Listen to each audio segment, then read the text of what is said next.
Jim Thorpe's Bright Path by Joseph Bruchac. Illustrated by S.D. Nelson. Genre: a biography is the story of a real person's life as told by someone else. As you read this biography, think about why the author chose to write about this athlete. Question of the week: how can our abilities influence our dreams and goals? They say Jim Thorpe's story began in May of 1887 in a small log cabin on the North Canadian River. There in the Indian Territory that became the state of Oklahoma, Charlotte Via Thorpe, a Potawatomi woman, gave birth to twin boys. Her husband Hiram, a mixed-blood Indian of the Sac and Fox Nation, stood close by on that spring day.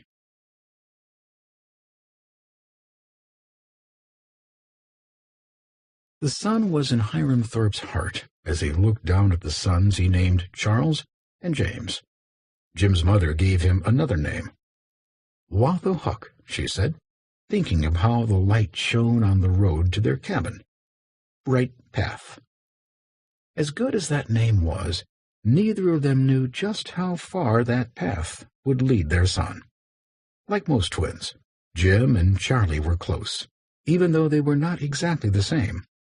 Charlie had darker skin and brown hair, while Jim's skin was light and his hair dark black. When they raced or wrestled, Jim was always a little ahead of Charlie, his best friend. Whenever Jim got too far ahead, he would stop and wait. "Come on, Charlie," he would say with a grin. Then, when his brother caught up, they would be off again. Summer or winter, Jim and Charlie's favorite place was outdoors. They roamed the prairies, swam, and played together. By the time they were 3, Pa Thorpe had taught his boys to ride a horse. He showed them how to shoot a bow, set a trap, and hunt. Jim took to it all like a catfish takes to a creek. Although small, he was quick and tough. He was so fast and had so much endurance that he could run down a rabbit on foot.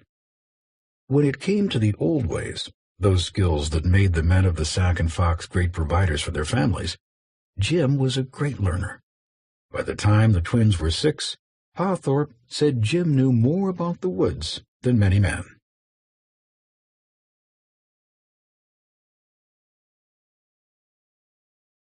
Their 6th year also brought a big change for Jim and Charlie. The Indian agency that oversaw the reservation said that when Sac and Fox children reached age 6, they had to go to the agency boarding school. Indian boarding schools did not provide the same education offered to whites. In addition, the boarding schools were designed to cut them off from everything that made them Indians: their language, their traditions, even their families.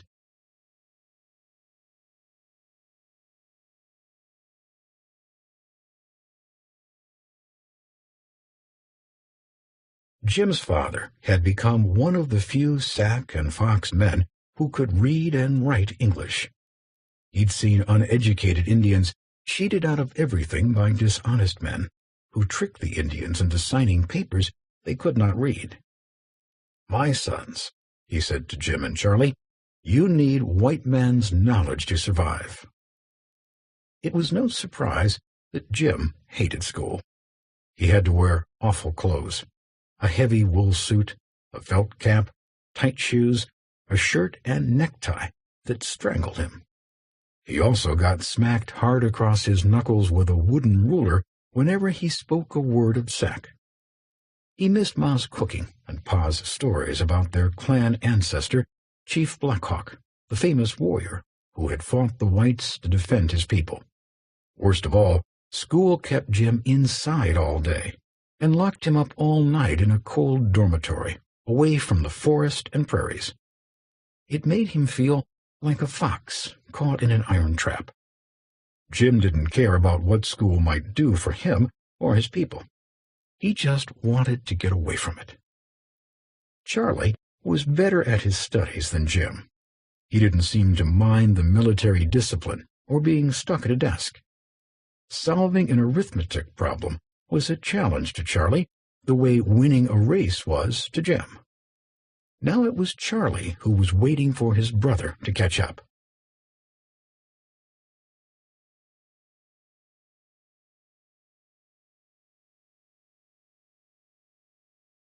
"Come on, Jim," Charlie said.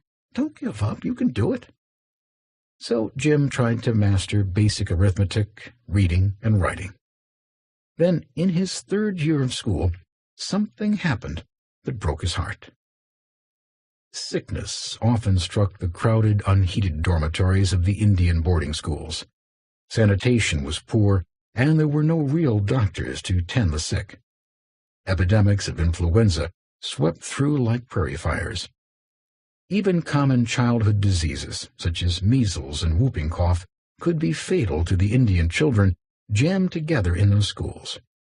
Charlie was one of those who became sick. He caught pneumonia and died. Jim felt as if the sunlight had gone from his life. His twin brother had been his best friend. Jim's mother tried to comfort her son, but he was inconsolable. He would never hear Charlie's encouraging voice again. The thought of going back to school without his brother tore at Jim's heart. "Let me work around the farm, Pa," Jim begged. His father, though, was sure he knew what was best.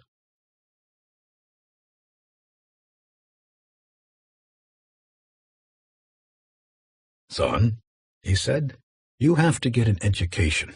Charlie would have wanted you to keep learning." Jim tried to listen to his father, but when he returned to school and saw the empty cot where Charlie had slept, it was too much for him. As soon as the teacher's back was turned, Jim ran the 23 miles back home, straight as an arrow. Pa Thorpe had no choice but to send his stubborn son even farther away. So young Jim, at age 11, was sent to Haskell Institute in Lawrence, Kansas, almost 300 miles away. Haskell was stricter than the agency boarding school. There, children from more than 80 tribes were dressed in military uniforms and were awakened before dawn with a bugle call. Manual training was mixed with classroom studies to teach them trades useful to white society. Hard work was the rule, and the students of Haskell did it all: growing corn, making bread, building wagons, and sewing their own uniforms. Jim did better at Haskell. He worked in the engineering shop. Learning how things were made was more interesting than being cooped up in a classroom. Plus, Haskell had something the agency boarding school didn't have: football. For the first time in his life, Jim saw a football game. The cheers of the crowd and the athleticism of the players wakened something deep inside Jim, the same emotions that had been stirred by Pa's stories of Black Hawk and the other warriors who had fought for their people. Jim knew right away that football was something he wanted to play.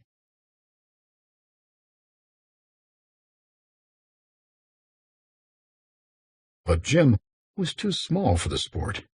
He was less than 5 feet tall and weighed just 100 pounds. He joined the track team instead and became one of the fastest runners. Meanwhile, he watched every football game he could. Jim also met Chauncey Archiquette, Haskell's best football player, who taught him about the game. Chauncey even helped Jim make a little football out of scrap leather stuffed with rags. With that football, Jim organized games with other boys too small for the school team. Near the end of his second year at Haskell, Jim got word that his father had been shot in a hunting accident and was dying. Jim's only thought was that he had to get home. He ran off and headed south. It took him 2 weeks to reach their farm. To his surprise, Pa was there, recovered from his wound and waiting. "We knew you were coming home," his father said, embracing him.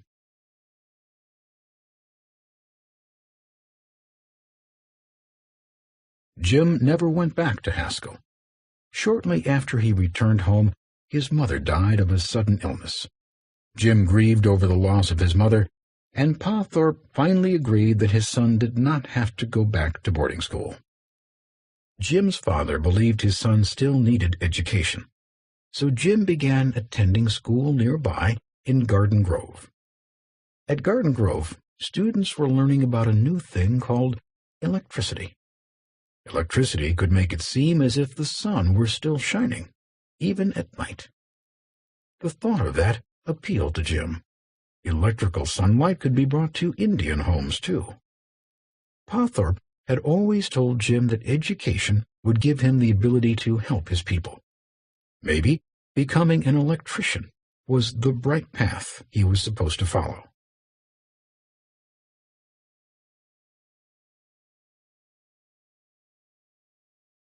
One day, a recruiter from the Carlisle Indian School in Pennsylvania came to Garden Grove.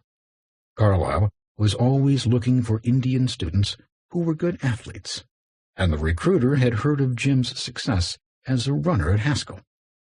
"Would you like to be a Carlisle man?" the recruiter asked. "Can I study electricity there?" Jim said. "Of course," the recruiter replied, even though Carlisle offered no such course. Something else also attracted Jim to Carlisle: sports. Carlisle was one of the most well-known of the Indian boarding schools. Everyone knew about the school and its amazing record of winning sports teams. The Carlisle Indians even beat teams from the big famous colleges. At Carlisle, Jim thought, he could play football. Pa Thorpe urged Jim to seize the opportunity. Somehow, he knew Carlisle would be the first step on a trail that would lead his son to greatness. "Son," he said, "you are an Indian. I want you to show other races what an Indian can do." Soon after Jim arrived at Carlisle, he received bad news. His father had been bitten by a snake while working in his fields and had died of blood poisoning. The man who had fought so hard to force his son to get an education was gone. Already a quiet person, Jim retreated further into silence after his father's death. But he did not desert Carlisle. Perhaps Jim felt the best way to remember his father was to live the dream Pa Thorpe had for him. It was now up to Jim to push himself.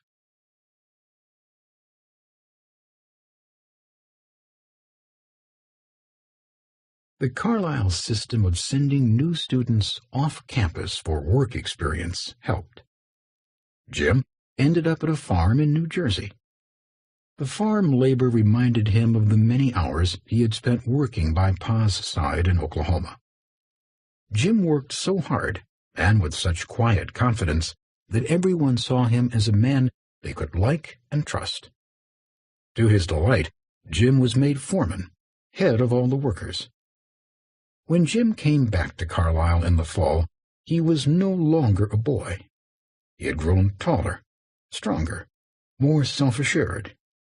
He was ready to play football, but he knew it would not be easy. Carlisle's famous coach, Pop Warner, would only allow the best to join his track squad or his football team as one of his athletic boys. One day, Jim's big chance came. He was on his way to play a game of scrub football with some of his friends who were too small for the school team. As Jim crossed the field, he saw a group of varsity athletes practicing the high jump. Jim asked if he could have a try, even though he was wearing overalls and an old pair of work shoes. The athletic boys snickered as they reset the bar for him. They placed it higher than anyone at Carlisle had ever jumped. Even in his work clothes, Jim cleared the bar on his first jump. No one could believe it. People stood around with their mouths wide open, staring. Jim just grinned and walked off to play football with his friends.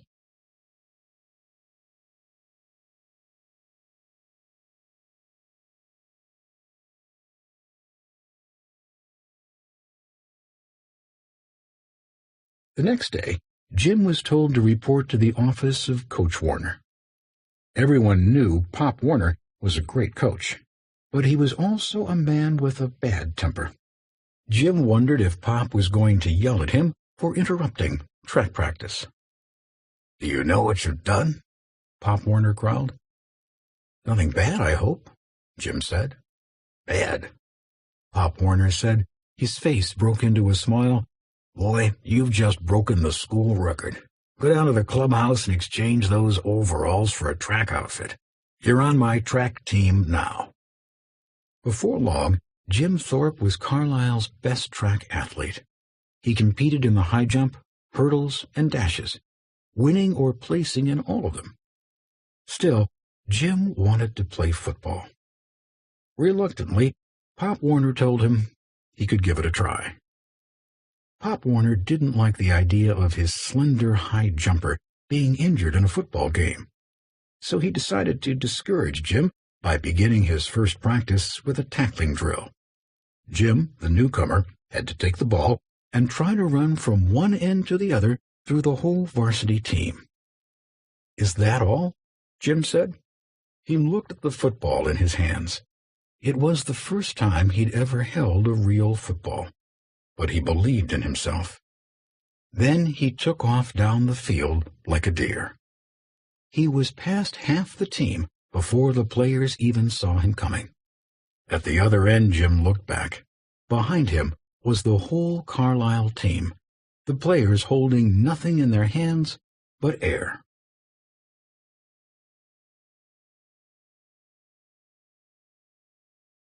There was a grin on Jim's face when he handed Coach Warner the ball. "Doggone it," Pop Warner said. "You're supposed to give the first team tackling practice, not run through them." Pop Warner slammed the ball back into Jim's belly. "Do it again." Jim's jaw was set as he ran the Carlisle gauntlet a second time. He was carrying not just a football, but the hopes and dreams of his family, his people, and all the Indians who had been told they could never compete with the white man. Tacklers bounced off Jim as he lowered his shoulders. No one stopped him. The sun shone around him as he stood in the end zone. For years, Jim had fought against his education. He had run away from it so many times. This time, Jim used all he had learned from his mother's wisdom, his brother's encouragement, and his father's fierce determination that his son show what an Indian could do. From now on, Jim Thorpe would run forward, toward the finish line, toward the goal. He didn't know how far he would go, but he believed in his journey. His education had put his feet on the bright path.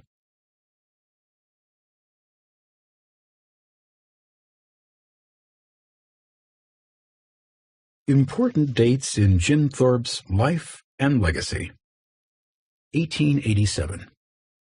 James Francis Thorpe and twin brother Charles, born on Sac and Fox Indian Reservation along North Canadian River in Oklahoma, May 28th.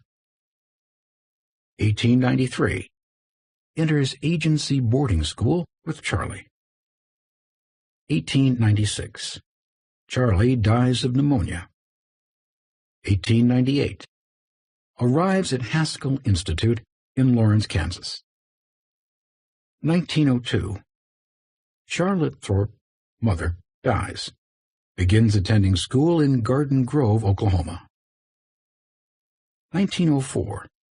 Enters United States Indian Industrial School in Carlisle, Pennsylvania. Hiram Thorpe, father, dies. 1907 to 1912, plays college football. 1909 to 1910, plays minor league baseball. 1911-1912, named first-team All-American halfback at Carlisle. 1912, wins gold medals in pentathlon and decathlon at Summer Olympic Games in Stockholm, Sweden. 1913, stripped of Olympic medals and name removed from record books for playing minor league professional baseball.